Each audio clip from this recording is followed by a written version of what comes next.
दोस्तों स्वागत है आपका मेरे YouTube चैनल इंग्लिश बाबू पर। और आज मैं फिर हाजिर हूँ आपके साथ एक नई स्टोरी लेकर। और दोस्तों आज जो स्टोरी मैं आपके लिए लेकर आया हूँ बहुत ही मज़ेदार अच्छी कहानी है। कहानी सुनने में आपको बहुत मज़ा आएगा। उसके अलावा दोस्तों आज की इस स्टोरी में आपको कुछ नए इंग्लिश के वर्ड मीनिंग सीखने को मिलेंगे, उनकी करेक्ट प्रोनाउंसिएशन के बारे में पता चलेगा और हमेशा की तरह जो इसका ग्रामर का पार्ट है उसे बिल्कुल डिटेल में कवर करेंगे, तो एक एक स्ट्रक्चर को आप बड़ी आसानी से सीख पाएंगे।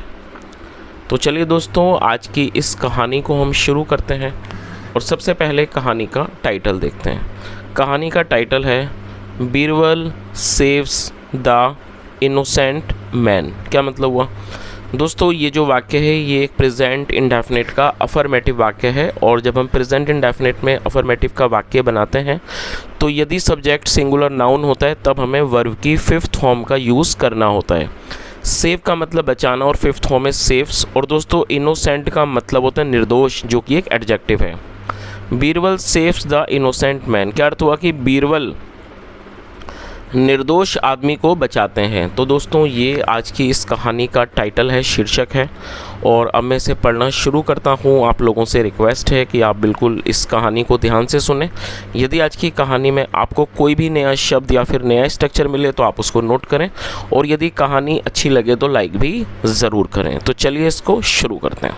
और दोस्तों आगे बढ़ने से पहले मैं आपको एक छोटी सी जानकारी देना चाहूँगा। आप में से कई लोग कई बार कमेंट करके पूछते हैं सर आप ये जो स्टोरी है, ये जो बुक है आप कहाँ से ख़रीदते हैं, या फिर इस स्टोरी बुक का नाम क्या है। तो दोस्तों आप लोगों की आसानी के लिए ये जो किताब का जो फ्रंट का जो पेज है या जो फ्रंट का जो कवर है उसकी पिक मैं अपलोड कर दूंगा कम्युनिटी पोस्ट में, तो आप जाके देख सकते हैं। और यदि आप चाहें तो आप उसको बाहर मार्केट से भी परचेज़ कर सकते हैं। तो इसको आप कम्युनिटी पोस्ट चेक कर लेना, मैं उसके अंदर इसकी फ़ोटो डाल दूंगा। तो चलिए इसको शुरू करते हैं। One morning when everybody had almost seated in the royal court of Akbar, an oil merchant entered and bowed down before the emperor। क्या अर्थ हुआ दोस्तों? बड़ा सेंटेंस, उसको थोड़ा थोड़ा करके ट्रांसलेट करेंगे। One morning when everybody had almost seated. दोस्तों ये जो वाक्य है ये एक पास्ट परफेक्ट का सेंटेंस है। पास्ट परफेक्ट का मतलब होता है पास्ट में किसी क्रिया का पूरा होना पाया जाना, और ऐसे वाक्यों में हैड के साथ वर्ब की थर्ड फॉर्म लगाई जाती है। वन मॉर्निंग एक सुबह, व्हेन जब, everybody had almost seated in the royal court of Akbar मतलब एक सुबह जब अकबर के दरबार में हर कोई लगभग ऑलमोस्ट मतलब लगभग बैठ चुका था। An oil merchant entered. Oil merchant का मतलब होता है तेल व्यापारी। एक तेल व्यापारी एंटर्ड, एक तेल व्यापारी ने प्रवेश किया। एंड बोड डाउन, और वो झुका। बो डाउन का मतलब होता है किसी के सामने सम्मान में झुकना, और वो झुका बिफोर द एम्परर, सम्राट के सामने। ही सैड, उसने कहा, your majesty I need your help. दोस्तों क्या अर्थ हुआ? ही सैड, उसने कहा, योर मजेस्टी मतलब महाराज, आई नीड योर हेल्प। और दोस्तों ये जो वाक्य है ये प्रेजेंट इंडेफिनिट का अफर्मेटिव वाक्य है। और जब हम प्रेजेंट इंडेफिनिट में अफर्मेटिव का वाक्य बनाते हैं तो यदि सब्जेक्ट आई, वी, यू, दे या प्लूरल नाउन होगा तब हमें वर्ब की फर्स्ट फॉर्म का यूज़ करना होता है। उसने कहा, महाराज, आई नीड योर हेल्प, मुझे आपकी मदद की ज़रूरत है। A villager is trying to steal my money। क्या अर्थ हुआ? A villager is trying to steal my money। दोस्तों ये जो वाक्य है ये एक प्रेजेंट कॉन्टीन्यूअस का सेंटेंस है। प्रेजेंट कॉन्टीन्यूअस का मतलब होता है ऐसे वाक्य जहाँ वाक्यों की टेल पर रहा है, रही है, रहे हैं जैसे शब्द आते हैं। ऐसे वाक्यों में इज़ एम आर का यूज़ हेल्पिंग वर्ब के रूप में किया जाता है। यदि सब्जेक्ट आई होगा उसमें एम लगाया जाएगा। ही, शी, इट और सिंगुलर नाउन में इज़ का यूज़ किया जाएगा, और वी, यू, दे में आर का। तो यहाँ पर जो सब्जेक्ट है वो विलेजर एक सिंगुलर नाउन है जिसमें इज़ लगाया गया है और साथ में वर्ब की फोर्थ फॉर्म लगाई जाती है। वर्ब की फोर्थ फॉर्म का अर्थ होता है ING form. A villager is trying, एक विलेजर मतलब होता है गाँव वाला या फिर ग्रामीण। एक ग्रामीण कोशिश कर रहा है टू स्टील स्टील मतलब चुराना, चुराने की, माय मनी मेरे पैसे। और दोस्तों यदि इस सेंटेंस के बारे में बात करूं, ये प्रेजेंट कॉन्टिन्यूअस का सेंटेंस है, लेकिन इस वाक्य को बनाने में दो वर्ब का प्रयोग किया गया है। तो आप यहाँ इस बात को भी हमेशा ही ध्यान में रखें जब आप कोई भी ऐसा वाक्य बनाना चाहते हैं जहाँ पर दो वर्ब का आप प्रयोग करना चाहते हैं, तो पहली वर्ब के बाद आपको टू का यूज़ करना होता है कंजक्शन के रूप में, और टू के बाद जब आप अगली वर्ब मेंशन करेंगे तो हमेशा ही वहाँ पर हमें फर्स्ट फॉर्म लगानी होती है। तो आप यहाँ देख सकते हैं कि टू के बाद फर्स्ट फॉर्म का यूज़ किया गया है। STEAL, स्टील का मतलब होता है चुराना। तो इस तरह से पूरी लाइन का क्या अर्थ निकला? A villager is trying to steal my money, एक ग्रामीण मेरे पैसे चुराने की कोशिश कर रहा है। और दोस्तों जैसा मैंने आपको दो वर्ब के वाक्यों के बारे में समझाया, तो यहाँ पर मैं आपको एक सेंटेंस देना चाहूँगा। यदि आपको ये स्ट्रक्चर समझ आया तो आप उसको ट्रांसलेट ज़रूर करें और कमेंट में बताएं। चलिए आप उसको नोट कर लीजिए। वह आपसे मिलने की कोशिश कर रहा है। आई रिपीट द सेंटेंस, वह आपसे मिलने की कोशिश कर रहा है। चलिए आगे देखिए। Akbar asked the merchant, ask मतलब पूछना, और ये सेकंड फॉर्म है। Akbar asked the merchant, Akbar ने व्यापारी से पूछा। Who is the villager? दोस्तों ये एक सिंपल प्रेजेंट का सेंटेंस है। सिंपल प्रेजेंट का अर्थ होता है जब हम वर्तमान में कोई ऐसा वाक्य बनाएं जहाँ पर इज़ MR का यूज़ हेल्पिंग वर्ब के रूप में किया जाता है, साथ में नाउन या फिर एडजेक्टिव को लेकर वाक्य बनाया जाता है। उसके अलावा दोस्तों ये एक इंट्रोगेटिव सेंटेंस है, और हु जो है वो इंट्रोगेटिव वर्ड है जिसे WH फैमिली वर्ड भी कहा जाता है। हु का मतलब होता है कौन। तो इस तरह से क्या अर्थ हुआ? Akbar asked the merchant, Akbar ने व्यापारी से पूछा, हु इज़ द विलेजर, कौन ग्रामीण है, या ग्रामीण, हु इज़ द विलेजर मतलब कौन ग्रामीण है। Bring him before me and I will listen to his story too. क्या अर्थ हुआ? Bring him before me. दोस्तों ये जो वाक्य है ये एक इम्पेरेटिव सेंटेंस है। सबसे पहले आप ये समझिए कि इम्पेरेटिव क्या होता है। इम्पेरेटिव का अर्थ होता है आदेशात्मक सेंटेंस। ऐसे वाक्य जहाँ पर कोई आदेश दिया जाता है तो इस तरह के वाक्यों को इम्पेरेटिव सेंटेंस कहा जाता है। और इम्पेरेटिव में कभी भी सब्जेक्ट का या फिर हेल्पिंग वर्ब का इस्तेमाल नहीं किया जाता है। वर्ब और ऑब्जेक्ट का प्रयोग करके वाक्य को बनाया जाता है, और हमेशा ही वर्ब की फर्स्ट फॉर्म लगाई जाती है। और आप इसे नोट कर लीजिए, BRING, ब्रिंग मतलब होता है लाना। और दोस्तों यहाँ बिफोर लिखा है, देखिए बिफोर का मतलब आमतौर पर होता है पहले, लेकिन यहाँ पर इसका मतलब है, इसका एक और मतलब है, इसका मतलब है सामने। तो क्या अर्थ हुआ? अकबर ने व्यापारी से पूछा, हु इज़ द विलेजर, कौन ग्रामीण है। ब्रिंग हिम बिफोर मी, उसे मेरे सामने लाओ। एंड और I will listen to his story too, too मतलब भी, मैं उसकी भी कहानी को सुनूंगा। और दोस्तों ये फ्यूचर इंडेफिनिट का वाक्य है जहाँ पर विल का यूज़ हेल्पिंग वर्ब के रूप में किया गया है। आगे देखिए।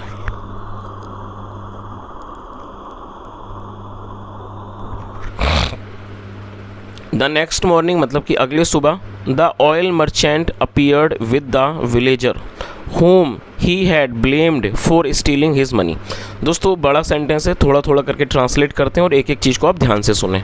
सबसे पहले आप ये देखिए, ये जो वाक्य है ये पास्ट इंडेफिनिट का है जहाँ पे सेकंड फॉर्म लगाई जाती है APPEAR। आप इसकी मीनिंग को नोट कर लीजिए। अपीयर का मतलब होता है सामने आना, उपस्थित होना, प्रकट होना, पेश होना, कई सारे मतलब हैं इसके। और जो सेकंड फॉर्म है वो है अपीयर्ड। द नेक्स्ट मॉर्निंग अगली सुबह, द ऑयल मर्चेंट अपीयर्ड, जो ऑयल मर्चेंट था मतलब कि जो तेल व्यापारी था वो प्रकट हुआ, विद द विलेजर ग्रामीण के साथ, होम जिस पर, ही हैड ब्लेम्ड, ब्लेम मतलब दोष देना, जिस पर उसने दोष डाला था, फॉर स्टीलिंग हिज मनी अपने पैसे चुराने का। तो इस तरह से पूरी लाइन का क्या अर्थ निकला कि अगली सुबह व्यापारी उस ग्रामीण के साथ प्रकट हुआ जिस पर उसने अपने पैसे चुराने का इल्ज़ाम लगाया था। ही सैड, उसने कहा, your majesty Maharaj, this is the villager, ये वो ग्रामीण हैं, हु ट्राइड, जिसने कोशिश की, टू स्टील माई मनी, मेरे पैसे चुराने की। और दोस्तों ये जो वाक्य है ये भी पास्ट इंडेफिनिट का वाक्य है जहाँ पे सेकंड फॉर्म लगाई गई है।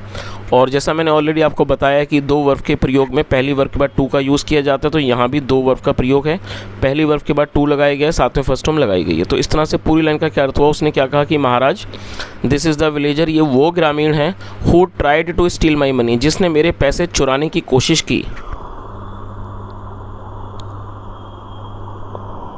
द विलेजर सेड, ग्रामीण ने कहा, जहाँ पना, द मैन इज़ लाइंग। दोस्तों ये प्रेजेंट कॉन्टिन्यूस का सेंटेंस है, ऑलरेडी ऊपर मैंने आपको बताया था ऐसे वाक्य जहाँ पर रहा है रही आएंगे। और यदि ऐसे वाक्यों में सब्जेक्ट सिंगुलर नाउन होगा तो उसमें इज़ का यूज़ हेल्पिंग वर्ब के रूप में किया जाता है। तो जो विलेजर था, विलेजर मतलब जो ग्रामीण था, उसने कहा कि जहाँ पना द मैन इज़ लाइंग, कि आदमी झूठ बोल रहा है। द मनी इज़ माइन, जो पैसे हैं, द मनी इज़ माइन मतलब पैसे मेरे हैं। द मर्चेंट सेड, व्यापारी ने कहा, नो नहीं, ही इज़ लाइंग, ये झूठ बोल रहा है। The other day this man had bought oil from me. चलिए, और दोस्तों ये जो वाक्य है ये पास्ट परफेक्ट का ही सेंटेंस है। पास्ट परफेक्ट का मतलब होता है पास्ट में किसी क्रिया का पूरा होना, पाया जाना। आया था, गया था, लिया था, दिया था, चुका था, ऐसे जो शब्द होते हैं वो पास्ट परफेक्ट के वाक्यों में आते हैं। और पास्ट परफेक्ट में हैड का यूज़ किया जाता है हेल्पिंग वर्ब के रूप में, साथ में वर्ब की थर्ड फॉर्म लगाई जाती है।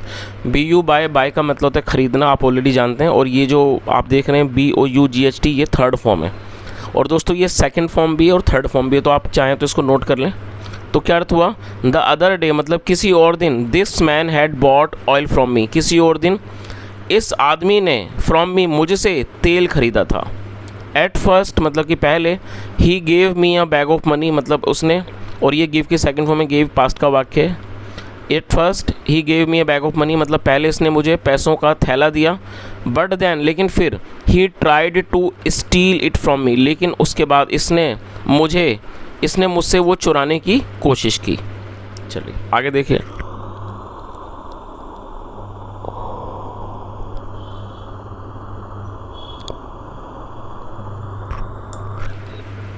द विलेजर सेड, ग्रामीण ने कहा, I never visited his shop. दोस्तों ये जो वाक्य है ये एक पास्ट इंडेफिनिट का वाक्य है और ये नेगेटिव है। देखिए अब इसको थोड़ा सा समझ लीजिए। जब हम पास्ट इंडेफिनिट में नेगेटिव के सेंटेंस बनाते हैं तो आमतौर पर क्या उसका स्ट्रक्चर होता है, सब्जेक्ट के बाद डिड नॉट फिर फर्स्ट फॉर्म लगाई जाती है।